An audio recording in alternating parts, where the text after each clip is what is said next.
Welcome to Scene, where the art world meets the real world. Every 2 weeks, we sit down with emerging and established artists to offer a genuine glimpse into their lives and minds, all in an authentic and totally straightforward manner.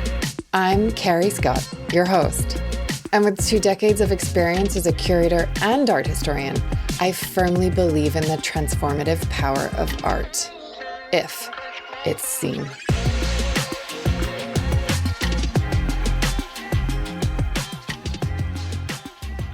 So I've just come out of the conversation with Hank Willis Thomas that I had been looking forward to so much.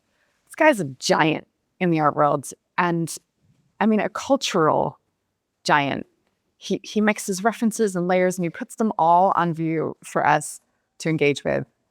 This is a man who is referencing so much and then laying it bare for us if we're willing to engage with the work, if we're willing to really look. And the whole show that's up right now paces about that, right? Because on first view, you can't see everything, but with a light and some time and planting your feet firmly in the ground in front of the work, you can see things that you might not otherwise have seen. And I think that is the point of all of Hank's work, right? He's trying to get us to look.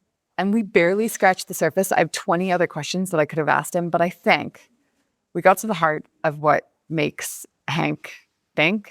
It made me realize how avant-garde his work really is, how ahead of the curve he really is, because this is a conversation that we desperately need to have right now. It's relevant, it's on point, it is so timely, and it weirdly is so now, despite what he says about where he is in his practice today. So I've been having this whole internal debate for weeks as to whether I was going to open this whole interview by completely fangirling on you. Now that you're sat there, I think I've got to do it, because a million years ago, way back when I was in grad school, I somehow saw your series branded, and it was a proper sit down, holy God, what is this unbelievable body of work? And I am going to describe it because I think it's worth taking a second to talk through it. Also because this is letting me live out my holy wow, I'm sat down with Hank Willis Thomas. But, that series was kind of the figure in silhouette, black bodies, black male bodies, stamped with logos. And right, it was obviously a commentary on the way that brands own bodies, on the horrible history of branding in slavery. I also think it was a precursor for artists to collaborate with brands, even though you were obviously not doing that. But I think it was probably a gateway for brands to see how they could work with artists. And I guess my giant question to you is, because I at the time didn't realize that we were contemporaries, we're a similar age. So you must have been early 20s, mid 20s, and this body of work comes out and it's giant. How does that inform the last 20 years for you? Definitely set a high bar. It's interesting because I was making work about advertising and popular culture, not knowing that a future president would be someone who was a master of branding and popular culture. I was really fascinated with the way that advertising had kind of co-opted our identities, and so much of the way that we see ourselves is through branded lenses. And now, it's funny because the thing about maybe just a few decades before we were born, definitely in the 60s and 70s, people didn't walk around with corporate logos on their bodies. And now, even the way that I communicate with my loved ones is through a branded machine. And so I think I was really fascinated with this kind of movement from what I would say more an authentic individuality to a kind of more either self-imposed or societally imposed kind of corporate kind of imprint on our identities. Of course, yes, I was thinking about the legacy of slavery, the legacy of branding, but also thinking about how we brand ourselves. And social media is kind of the ultimate example of now how we package ourselves so that others can consume us. So that work, you didn't take those pictures, or did you? For branded, I did. Unbranded, I did not. Yeah, which was the next series. So do you think of yourself as a photographer? Yeah, I spent 12 years in school studying photography, so I do. I wasn't a great photographer, so I could take like, if I think I would do like some of the branded work. I would think of more like half court shots, like that I did those, and no one saw all the shots I missed. But you don't take pictures now. I do, but never. I was never again. I studied photography for a long time. My mother's a photographer, but I'm just not great at it. I'm pretty good, so I do, but like I'm always aware. I have that chip on my shoulder, being like, yeah, I know people are better. So I think what I'm trying to get to the bottom of, though, is in the current show, there are layers and layers of photography, but they're not your photographs. That's true. And in Branded, there were layers and layers of meaning that you were applying onto your own work. In that instance, around Branded, same deal. So how did you make the flip from being the author of the image to taking an image and collaging it into the work? Yeah, it's funny because I still think of that as kind of a photographer in a weird way. So I may not be a photographer in the traditional sense. One of the big things that happened, and basically I spent 12 years in school studying photography, and then 2 years after I graduated, the iPhone comes out, and everyone has a really good camera on their phone. and then the phones got better and better. And so basically all the things that I learned in school became irrelevant. And so all I was really left with was photographic thinking. So I still see the world through the lens of a photographer, but I don't necessarily think that I need to be the actual image maker, because there's now more images taken in a millisecond, probably in like 100th of a second, than any of us can make sense of in our entire lives. And that wasn't necessarily true 20 or 30 years ago. There was like a traditional canon of the history of photography and blah, blah, blah. And I realized that I could maybe serve the medium better if I could function more like a visual culture DJ, if I could like mix in images or insert them into the conversation in a different way and change the context, and maybe we can see something new.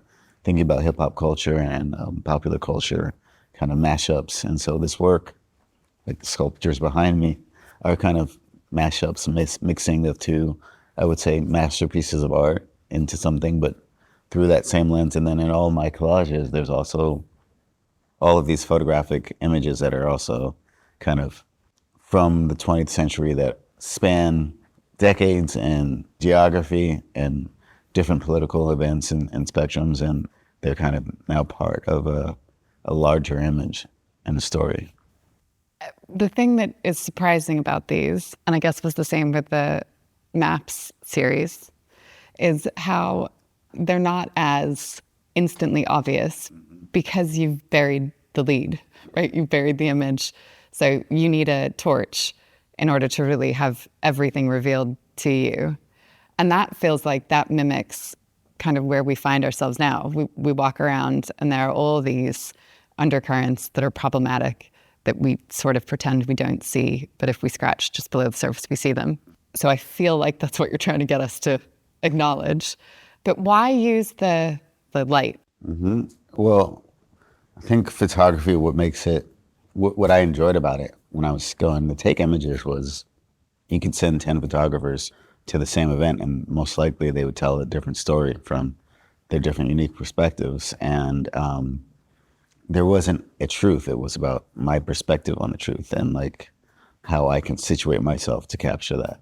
And then also in the darkroom, there was this kind of revelation when we're printing, and you put a piece of paper in the developer, and then an image would kind of appear before your eyes, and it felt like magic every time.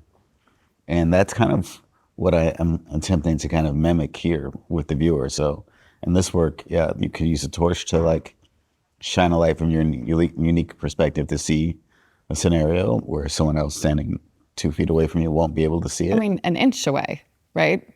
I was with a friend last night, and he was stood next to me, and he's like, I don't see it. What are you talking about? And then I put it right next to his eye, and he was like, oh. I love those epiphany moments. But and then there's also, if you take a flash photograph of it, you know, you also can see something that others can't see. And so I also like that the work has many layers in it, that even in natural light, you'll catch a glimpse of a part of it that's never fully resolved. That you know that there's a surface and that there's something behind it, and the two dualities or realities can exist at the same time. See. And so the viewer becomes the kind of investigator and the recorder.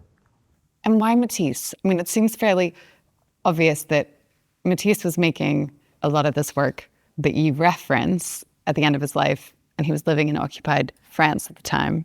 And I do think that it was a way for him to make a statement about joy being present in a horrible moment. And so I was obviously thinking about it. It's like, oh, it's Hank trying to do that. But you're so good at layers and references that I'm sure it's a lot deeper than that. Sure. Well, let's see. I think I was always interested in logos. And like Michael Jordan Jumpman logo was one I used a lot in my branded series. And when I think about some of the images in Matisse's jazz series, they also function like logos. And I started to really think about those cutouts. And then I was looking at Asafo flags from Ghana and around the same time that Matisse was making cutouts. And then started learning more and more about the Harlem Renaissance and artists like Aaron Douglas, who I was familiar with throughout my whole life, but never really thought about. And then realizing that Matisse went to Harlem in the 30s and had these experiences of on his trip to the United States. I think he also went to the West or Pacific, but he kind of would have experienced the authenticity of the jazz experience in Harlem, but also, of course, in Paris. But his work changed a lot, not only because of his physical challenges, but I think his perspective changed on like what the essence of what he was trying to get across was, and that you didn't have to have all of this extra stuff, that you can get to the essence of it with just a sincerity of movement or of texture or of cuts. So, and then also an artist like Romare Bearden, who was inspired by Matisse, I'm realizing that these artists have more connection and more influence on one another and the world than people normally see. And I wanted to like highlight that spirit that's always connected through this 30,000-year-old conversation that's been happening between artists. I mean, Jacob Lawrence, too, he came to mind when I walked in here the first time. It does feel like you are having a giant conversation with lots of people. And so I love that idea of the mixtape or the beat coming in. Visual mixtape. Visual mixtape. Nice one. There we go. DJ Spooky, did you ever read that book? I know Paul, but that was a thick book. That's a great book. Yeah. I did my master's in sound art. Sound art, yeah. Yeah, so I had to engage with that. But I was definitely thinking about him last night, his Rebirth of a Nation, that piece where he revisited Birth of a Nation and put it in a new context. I think that there's definitely echoes of that in this work. Again, going to Matisse quickly, a critic said of his work, of that particular body of work, the cutouts, that radicalism doesn't have to be violent. And that stood out to me because when I was thinking about Branded is quite violent, and this work is not. This work it's softer, but it's as dramatic, right? Some of the images that are revealed to you are intense, and they do require you to take a deep breath if you're really looking. Do you think that's right? Do you think that radicalism doesn't have to be violent?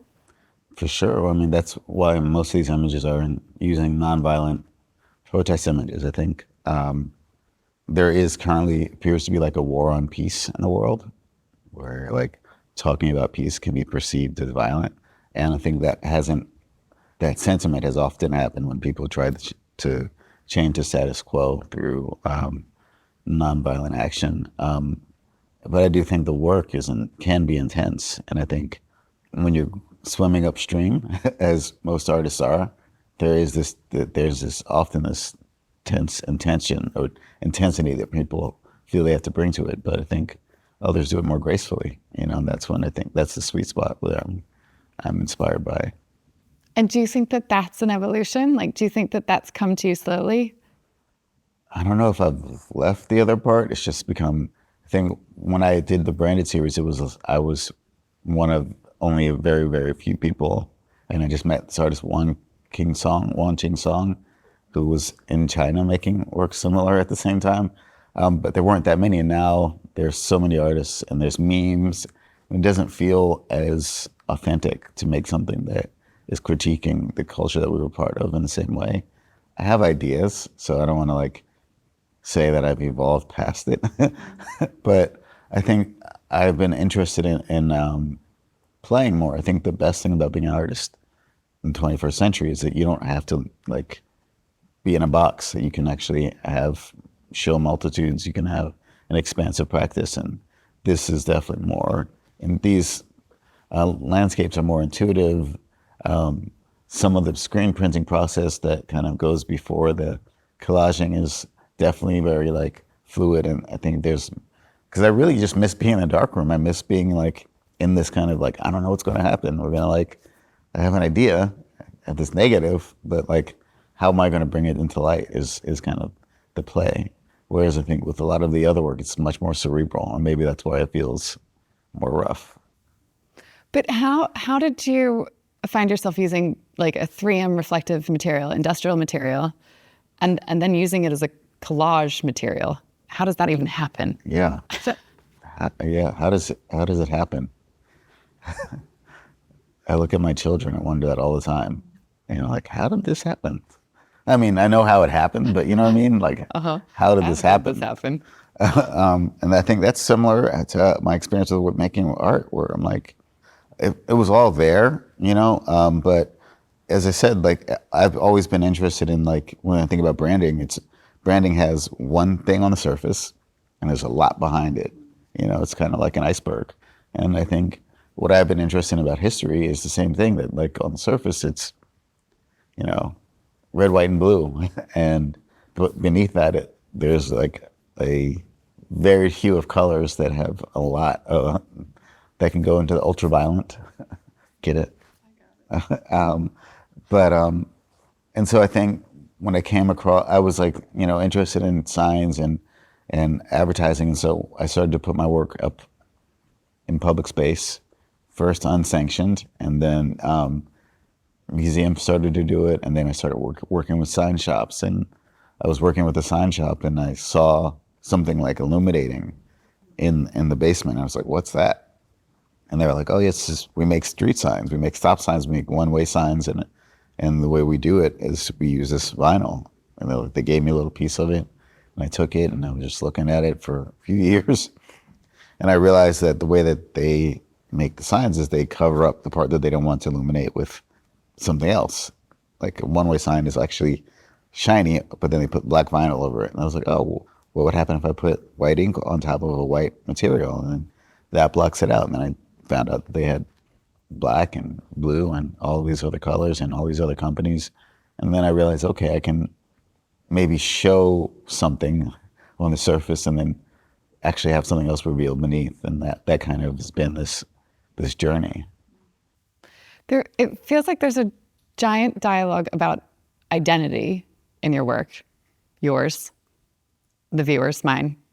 And I read that you said, you were talking about your mother, who is well-known in the art world. And you said, I used to be Deb's son, and now she's Hank's mom. How much do you think, like, your changing role as, like, you know, you were a 20-something-year-old kid who comes out with this epic series to now you're a dad. How much do you think, like, your evolution ends up in the work? I think it has. Honestly, I mean, it's funny. I've been consumed by what I was critiquing. You know, I was like adjacent to it and participating in it before, but now it's much because I feel like I'm swimming in media like that. When I think about, like, I can't help. I mean, this may be a digression, but my mom's work, especially her books about Black photographers and about untold histories and and the impact of storytelling, visual storytelling on the world, and who gets to seen as important, who gets to seen as beautiful. That's kind of what really inspired a lot of my work. But now that I'm kind of recognizing that between Google, Amazon, Apple and Facebook, those 4 corporations know more about me than I know about myself, and actually can frame a lens on who's important, what's important to me that I can't really see outside of. I don't really feel like I have the vision that I grew up with from being in a historically kind of marginalized community where we could see kind of, oh, this is the real truth, and that's their truth. Now I'm like swimming in the corporate truth. And so I think as a father, I'm like, how do I impart, is there any virtue or value to imparting a critical lens or critical thinking into my children in the way that it was me? Because can it even, how does it serve? You know, now that we're in the matrix, you know, and how do I think about, I feel a different kind of responsibility. You know, I feel like I want to talk about history, and I think I'm getting to the point where I can do that in a way that's multi-layered and complex and interesting. But I also want to talk about the now more, than I did before, than I did getting up to this point. But I also want to do that in a way. I think that it's important as an artist to, even if we're talking about now or in the past, that we're actually talking about it to the future. Because all of the work can only live in the future. Like when I'm making something, I'm making it not for this moment, I'm making it for the future, but not for like 3 months or 7 months in the future. I'm looking for 20 years or 30 years in the future. That's at least, or maybe centuries. And so I think the responsibility I feel like I have now as an artist who has been awake, but is kind of in this kind of waking dream of branded America, branded United States of the world, United States of corporate mastery, that I can both acknowledge and appreciate some of the beauty that the corporatization and globalization has brought to the world, but also encourage people to recognize that that's not the entirety of the human experience. I'd be lying if I said that didn't worry me, right? Like I still, right, we started with this. I see you as such a, you were so ahead of your time, you're still ahead of your time. Like this is progressive. It's progressive in the way that it demands the viewer to do something. It's layered, it's all the things, whatever. I don't need to keep Keep going. Waxing poetic. But the idea that you're like, oh, I don't know, like can we talk, I can't talk about now, I gotta talk about the future, and I don't know what that is, slightly terrifies me. Like, slightly terrifies me. Yeah, but I still think that we are more privileged than anyone else who's ever lived, you know? So we got that going for us. Like the worst case scenario, we're gonna like kind of live like our grandparents or great grandparents did. And, you know, some of them are experiencing this kind of art. And also that they are the ones who created these opportunities for us to be where we are. Yeah. Don't be so sad. I'm so sad. And I'll spend all day thinking, what did he mean? Where are we going? I want to talk about the bronzes. Because these stainless steel? No, like the raw bronzes, like your sculpture at Boston Common. Oh, great. Yeah. Because those are wild on many levels. So the Boston Common piece is an embrace, an abstracted embrace. It's just hands, but it's Martin Luther King hugging his wife, correct? Or his wife hugging him. Yeah. Probably that way around. Everyone needs a hug. Yeah. Probably him more than most. Yeah. Oh, that made me sad too. This was not going to get sad. Oh, come on. Give me the tears. It'll be me though. It won't be you. Maybe. How hard is it for you to go from flat to 3D and bronze, which is it's not a photography thing. But you're taking a photograph and you're making it in the round. Yeah, well, it's still a photograph to me, because that embrace sculpture is based off a photograph of Dr. King and Mrs. King, and I wanted to kind of, one of the things I struggle with when we look at bronze sculptures and historical figures is that they, in their lack of animation, they kind of die and become like deities, or they become something else. And when I had the opportunity to propose making a monument of Dr. King and Mrs. King, I wanted to figure out how to embody them in a way that challenge the viewer to actually kind of complete the image, complete the story, and actually maybe even live it or embody it. And so the embrace, which is still to me, it's a cropped photograph, because every photograph has a frame, right? It has a lens, like it's not the entire, even the photograph I'm talking about didn't show their legs, it didn't show the backs of their heads, and it's just a specific angle. And so I decided I wanted to kind of like dissect an angle of their connection and highlight that. And the viewers and the people who go to the embrace actually complete it, either in their mind or with their engagement, which oftentimes people will feel they get there and they're like, oh, because we mirror each other. So they feel compelled to embrace their loved ones and often strangers in that experience. And I think of artists as mediums. Like at a different period of time, we might have been considered a psychic or a shaman. We had a different role in society because we are living in the future. We're channeling things. And in that context, one can try to articulate where it came from, but really we're made up of so much. There's an illusion that I'm separate from you, but the reality is that I have no idea who you're looking at. I've never seen this person at all. I have no idea what it's like to interact with the person that you're looking at. And you probably have no idea what it's like to interact with you, right? So there's an illusion that actually maybe I'm you and you're me. And so when I think about my role as an artist in society, I'm thinking about how to remind myself that even those people who are over there that are horrible or who are amazing, maybe they're actually us. I don't buy that. You don't buy that? Not that we're horrible, but I see. You don't believe we're horrible? Have you not seen the planet? Not you. You're not horrible. Okay, thanks. No, I feel like I get your point that it's all perspective is everything, and we've really got no idea what it is like to exist as someone else, or to exist as you say, like the layers of family history, personal history, all the things, right? But I don't know that maybe you're right. You're probably right.